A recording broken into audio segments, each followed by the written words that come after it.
Hey there, welcome to this week's video. I'm excited to talk with you today about how to stop beating yourself up. This is a big one that comes up in my coaching practice, and I've got to say, I work with men and women. Women do this a ton, but men do this a lot too.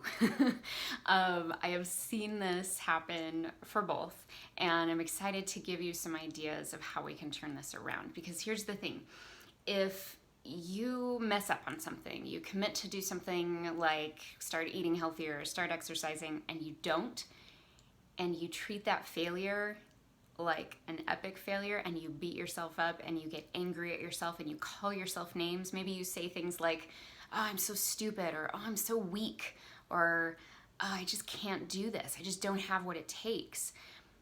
Those are things that you would never say to another person, so why are we saying them to ourselves?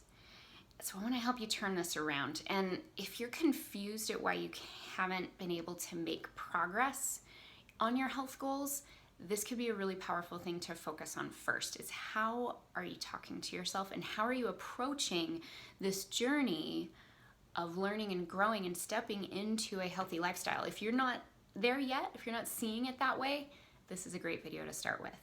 So if you haven't seen any of these videos before, I'm so glad you found us. My name is Danielle Dinkelman, and I'm a National Board Certified Health and Wellness Coach, and I'm a plant-based nutrition educator. I do these videos every week inside my YouTube channel and my free private Facebook group, both under the same name, Healthy Living with Danielle Dinkelman. So if you haven't subscribed yet, or if you haven't joined us in the Facebook group, we would love to see you there.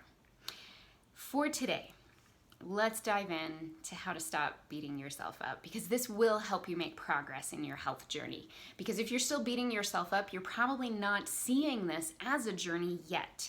You're still seeing it as a pass or a fail sort of thing.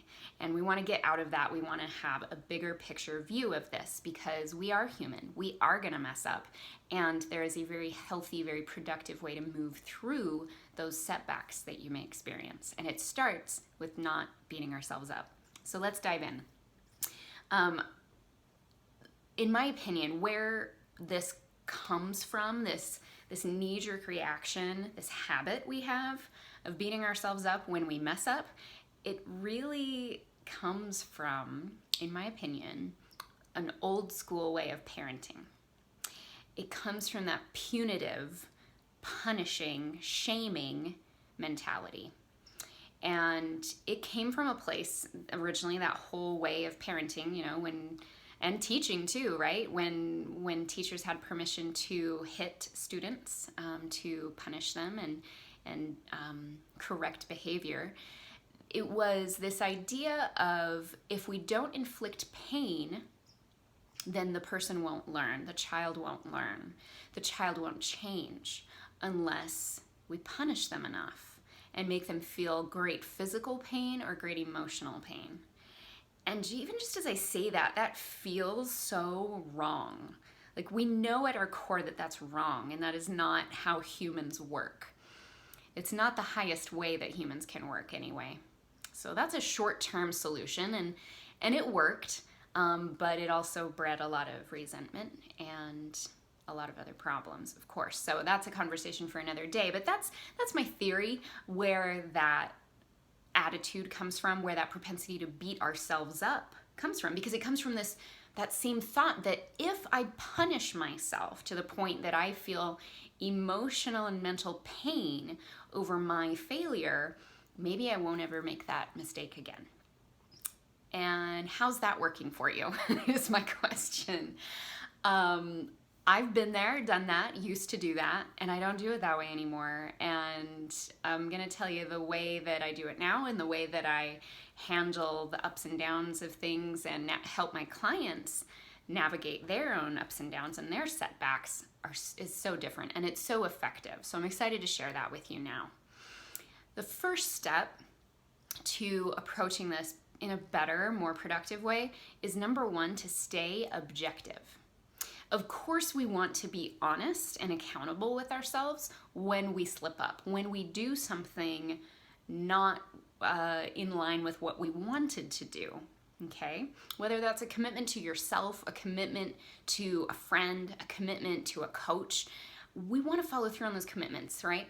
So we want to be honest and accountable with ourselves and with others about what happened, what caused that to happen, what was your reaction, and what was the result? How did that work out? And is that a result that you would choose again if you had the chance?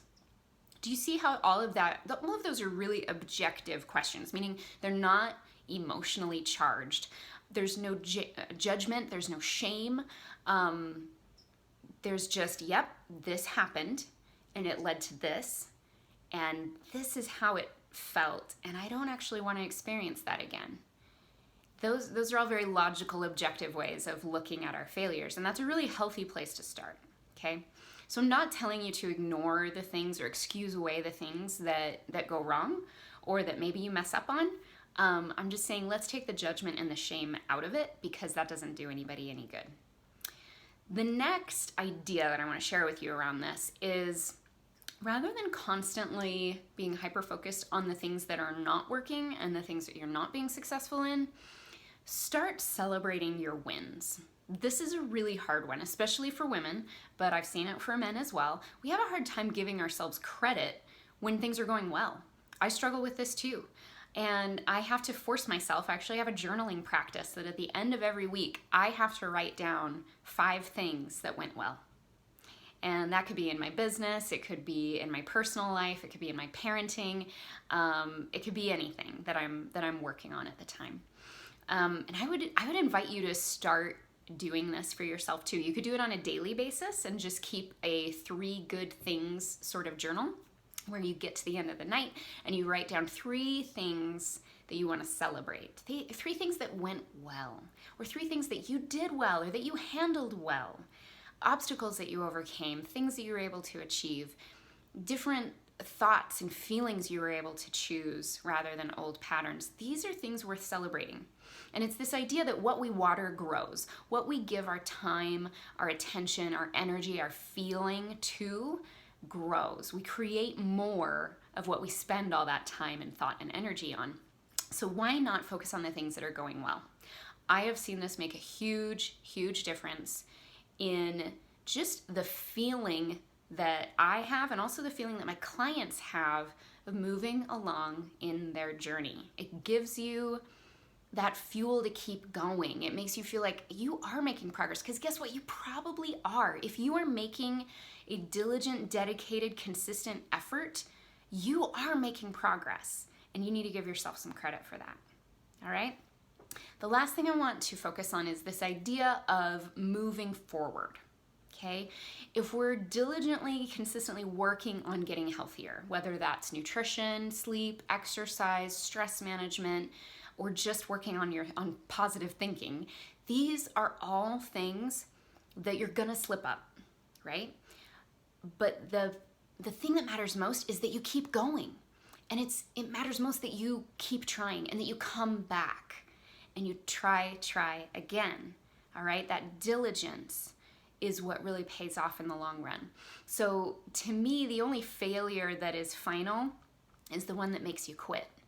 But even then, even if you have quit and you're just now getting back, I've said before, there's no such thing as square one, because even when you fail and you quit and you walk away, when you come back to it, when you try again, whether it's nutrition or sleep or exercise, whatever it is, you're coming back having hopefully learned some lessons from your last experience of what helped you be successful and what contributed to you not being successful. And we can learn from those things. One of the best tools for this is journaling, asking yourself questions. What worked? What didn't work? What could I try instead? These are powerful questions. These are the sort of questions that I ask my clients all the time. So whether you're working with a coach or you're doing this on your own, and I would highly recommend doing some journaling and asking yourself these questions and getting honest and getting clear, staying objective, keeping the shame and the judgment out of it, celebrating your wins, and continuing to move forward. These are really powerful principles. I promise if you try to put these into practice in your health journey, it will create such a huge shift for you. I've seen it time and time and again over the last 3+ years of working in my health and wellness coaching practice. So let me know if you have questions. Feel free to reach out to me. You can find me at DanielleDinkelman.com, or like I said, come on over and join the Facebook group and join the conversation, start a conversation, ask a question. We're here to support you. So thank you so much. Until next time, take care.